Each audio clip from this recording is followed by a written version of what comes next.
Good afternoon and welcome to the third tropical outlook of the season. It is a Saturday, it is the 7th of June. A warm welcome to Mar Vogan Weather here on YouTube.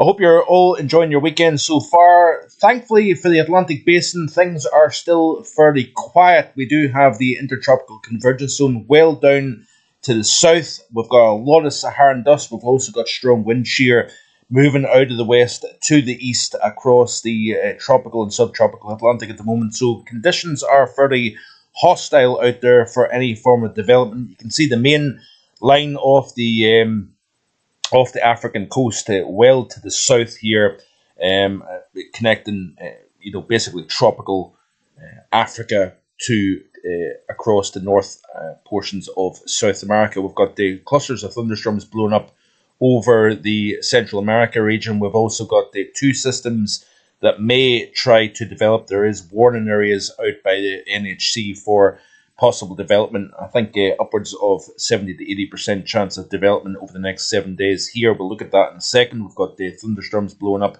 over the central United States, but very clear conditions across the northern Caribbean and into the Gulf of Mexico here. We've had multiple surges or plumes of Saharan dust that has been moving out of Africa and across the Atlantic, reaching the southeastern United States over the past 7 days or so. And that is a reason why we've seen such clear conditions across the northern Caribbean and the Gulf of Mexico here. Very hot conditions, it has to be said as well. We're seeing temperatures well into the 30s over the past few days. So conditions are pretty tough out there in terms of heat and lots of sunshine.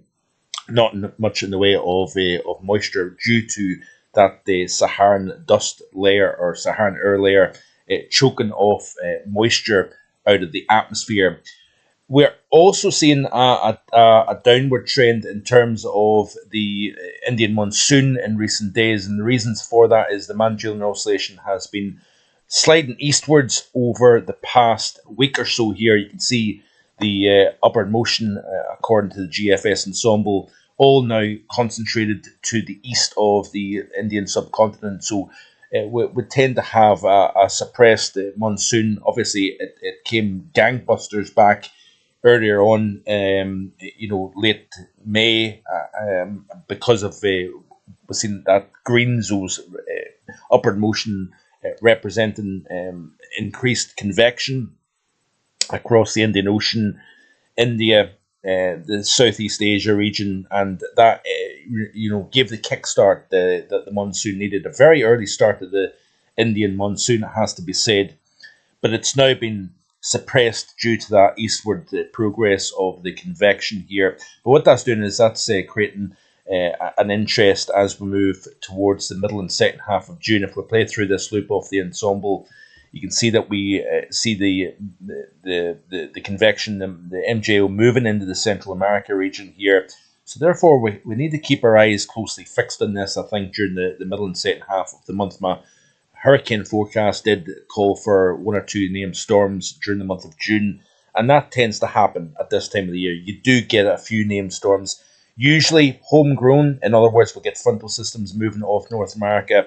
We get the development of a Central American gyre, for example. Sometimes this elongated, stretched out area of low pressure over the Central America region can spin up individual circulations, and over very warm water temperatures, you get the development, especially if you've got the shear low. But the NHC essentially gives no chance of development over the next 7 days. If we look at the Pacific, you can see here there is two features that they may do a little Fujiwara effect to kind of dance around one another, but they over very, very warm waters in this part of the world, just to the west-southwest of Mexico at the moment here. So two areas of concern highlighted, 90% chance of development with this feature closest to South America, but there's an 80% chance of disturbance too forming as well. If we see development, this would be Barbara. We've obviously seen Alvin a couple of weeks ago develop in this very area of the world. And the reasons why we're seeing this development is because water temperatures are very, very warm to the west of Mexico at the moment. Here you can see plus 30 Celsius, so upper 80s in terms of Fahrenheit. But you can also see here fairly warm waters within the Caribbean and into the southern portions of the Gulf of Mexico. Reason why we don't see much in the way of development, in fact, nothing tends to develop off Africa at this time of the year due to water temperatures only in the low 20s between Senegal and the Cape Verde, and also all the way out to the central tropical Atlantic.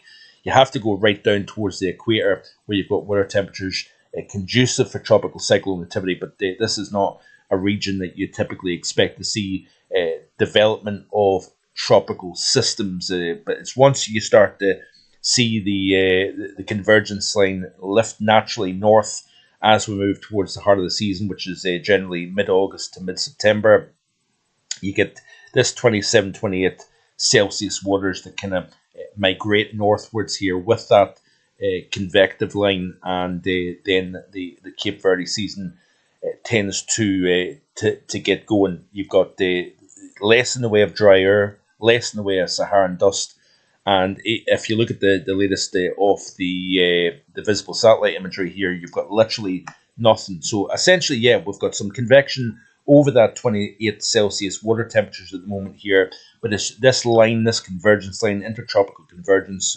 zone, that will generally start to lift northwards over the next 4 to 6 weeks, and eventually that line will then line up essentially with the west coast of Africa and the Cape Verde Islands here, which is essentially beneath a thick layer of Saharan dust. We've also got very strong winds crossing over the Atlantic. If you look at the 200 to 850 millibar wind shear of the GFS model, you can see some very strong winds here racing out of the southwest, anywhere from the Caribbean all the way to the Canary Islands at the moment here. So this is certainly quite a hostile wind environment. But if you also look at this high resolution imagery, looking at the eastern side of the tropical Atlantic, subtropical Atlantic, we've got thick Saharan dust getting blown off the continent at the moment. So while we've got the lobes moving through the Caribbean and into the southeastern United States, we're also seeing resurging lobes and plumes of this Saharan dust exiting the continent of Africa and moving out across the Atlantic. So it's a twofold hostile environment. Water temperatures are not warm enough. We've got thick Saharan dust, and we've also got strong wind shear coming out of the west-southwest. And that is fairly typical for the early portions of the season. It's really once you get towards the Caribbean and the Gulf of Mexico, this time of the year, you can get spin-ups to develop. And we need to watch out as the MJO moves into the Central America region here towards the middle and second half of the month. We could see some sort of development taking place. Another way of looking at the Saharan dust plume, you can see here this nice animation here from orbitaltoday.com showing the plumes of Saharan dust moving off Africa through the Caribbean and up into the southeastern half of the United States here. So obviously this is suppressing moisture, creating more in the way of sunshine and hot conditions across this region of the world here. You can see a very nice satellite imagery showing that the wave of Saharan dust crossing out over the Atlantic. Another way of looking at this is off the Saharan air layer. This is the Atlantic-wide view showing plenty of Saharan dust over the west-northwestern Caribbean, over the Gulf of Mexico here. That exited Africa about a week or so ago. Now we're seeing more plumes of Saharan dust moving out over the Atlantic basin. So essentially that is a lot of the reasons why we think conditions are not going to be conducive for development. We do have a little bit of a moister area over the southern portion of the Caribbean. We've also got these thunderstorms that are blowing up that need to be monitored quite carefully. You've got this convection here over the southern portion of the Central America region. There's those thunderstorm clusters out over the East Pacific, just off the Mexican coast here. So yeah, we'll continue to watch this, obviously, going forward. Looking at the water temperatures then a little bit closer to the United States Caribbean, you can see here that we have got a fairly warm Caribbean at the moment here, generally 27, 28, 29 Celsius. We've got the 30 hugging the southwest coast of Cuba at the moment here. We've even got 28s and 29s now starting to show up over the central portion of the Gulf of Mexico. So even in the last week to 10 days or so, I've seen these waters starting to warm up somewhat. Look at these water temperatures off Mexico at the moment. We've got generally 30, 31 Celsius. So, with light wind shear, moisture over those water temperatures, we've got the potential of development over the next couple of days. So you can see here, plenty of warm water, plenty of warm fuel. Obviously, ocean heat content is primarily focused over the Caribbean and the far south of the Gulf. That will continue to expand. So it's not just water temperatures at the surface, but how deep those warm waters extend below the surface is very important indeed. So, looking at this is we'll look at the individual models in just a second here, but this is off the GFS ensemble precipitation anomaly globally, and you can see here we've got a little bit of wetter than average across the far south of India at the moment here, but very dry conditions along the west coast, Western Ghats, north and central India. We've got fairly dry, suppressed rainfall at the moment here, but it's as we move forward here, we are likely to increase that moisture again, and I think we are going to see an uptick in terms of the Indian monsoon. Very moist conditions here, wet than average off the Mexican and South America coast, as can be seen here, the Central American coast, should I say, dry across the Gulf of Mexico, wet conditions across the southern United States. We've also got this ribbon of wetter than average, but it's well to the south near the equator at the moment here. Very dry conditions, as you can see here, to the north of this convective line. That line will eventually lift further north, obviously, as we progress forward. Looking at, as we continue to skip through, you can see moisture increasing over India as we may start to see a little bit of an MJO pulse returning back to the Indian Ocean. Wetter than average conditions across the Indonesia region here at the moment. But notice here we're increasing rainfall across the Caribbean. This is quite important. Over the Caribbean and over the Gulf of Mexico, this is the period between the 16th and the 23rd of June. Now, that I don't think is a coincidence, given the MJO is expected to move into the Central America region towards mid and late month, and therefore we're increasing the rainfall. That means that I think we're increasing the chance of seeing some form of development here over the Caribbean, Gulf of Mexico, as we move towards the mid, probably between this period, 16th through the 23rd of June, we could start to see increased moisture, which is quite interesting. So, looking at the probability of the ECMWF, this is the current period. You can see here we've got some chance of development. Obviously, these two features, an 80 and 90% chance of development, two individual lows west of Mexico. This would be the second, possibly the third development of the East Pacific season. We've also got the development of potential over the far west Pacific along the Chinese coast here, anywhere from the Philippines up towards the south of Japan and eastern China. We've also got a little bit of potential development over the far north Bay of Bengal and along the northwest corner of India as well. That was the period between the 9th through the 16th. The period 16th through the 23rd, we've got a very slight chance of development here. Very low probability right enough at 5 to 10% right enough. But I think we're going to increase this probability as we move towards this time frame in a few days' time. I think the ECMWF is going to start to pick up on some sort of development potential. But you can see right along the Belize, Honduras, and Yucatan of Mexico, as well as the Bay of Campeche, we've got a little small area of possible development here. But we'll watch going forward anyway. Like I say, hostile winds at the moment here, Saharan dust. The main development region of the Atlantic is fairly quiet through the next week or so anyway. Looking at let's have a look at the AI model here of the European model and see what it is indicating. Is it going to give me this here? Just 2 seconds. The ECM AIFS model here. And let's look at the mean sea level pressure and precipitation. skip out slightly just so it's easier to see. Just bear with a second. So you can see here again, convective line well to the south here, very dusty, very sheared environment here, large area of high pressure as well, by the way. That's been allowing this transport of Saharan dust all the way across the Atlantic to reach the Caribbean and the southern United States because of the stretched out nature of the high. Sometimes you get one core a little bit stronger towards the Azores, another time you get it over towards the Bermuda region, but we've been seeing this feed of dry, dusty air. The trades have been pretty strong, blown across the main development region of the Atlantic in recent times. Play through the loop here.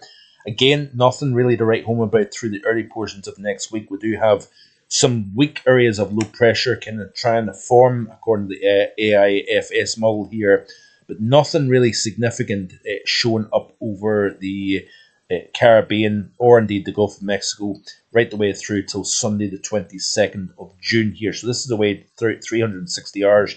Nothing really showing up on the ECMWF artificial intelligence model. Let's have a quick look then at the ECMWF itself.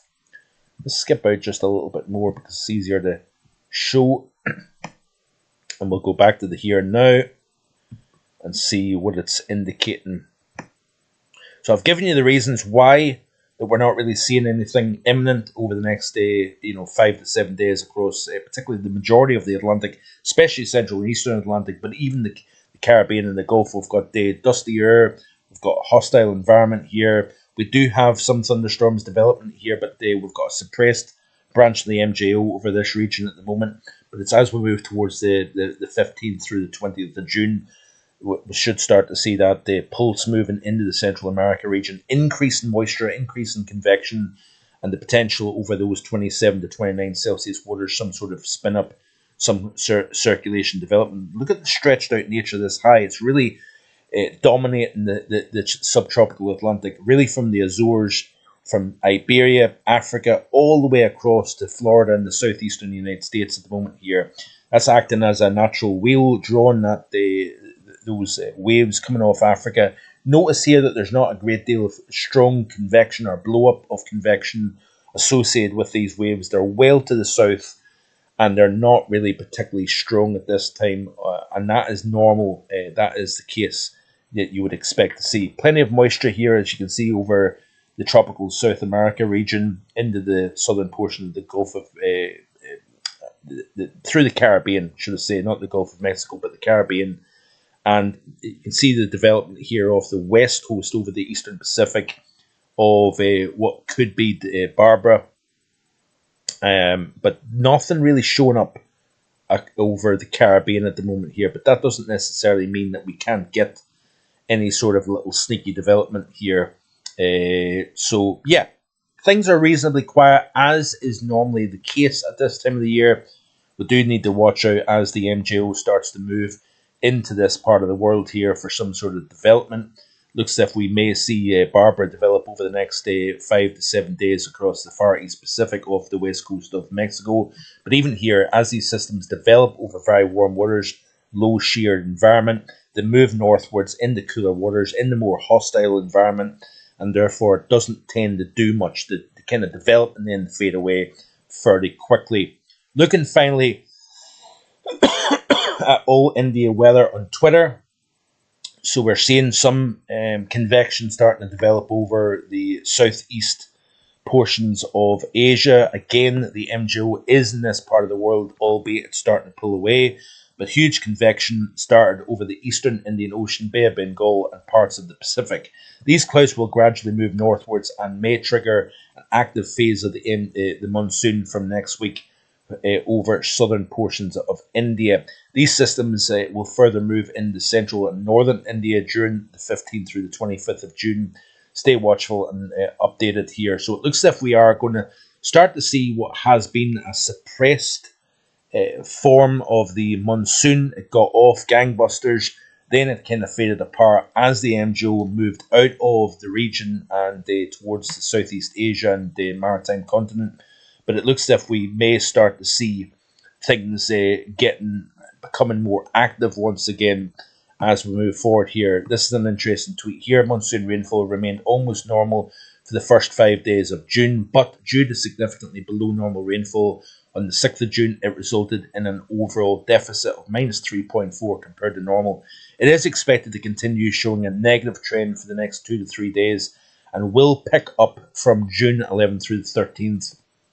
And that looks to be the case. So we are going to, as within these tropical updates, I am going to look at the Indian and Southeast Asia monsoon as part of your tropical package this year. But each and every Saturday, we will look at the broader global tropics. And obviously, if things start to kick off, there will be more updates on a more regular basis. Remember, the Global Weather Report live here at 4 p.m. Tomorrow afternoon, Sunday. Hope you can join me for that. Looking at all things global, we are also talking about the UK and Ireland as well as Europe in that as well. Potential for some significant warmth building as we move towards the middle and second half of the new working week.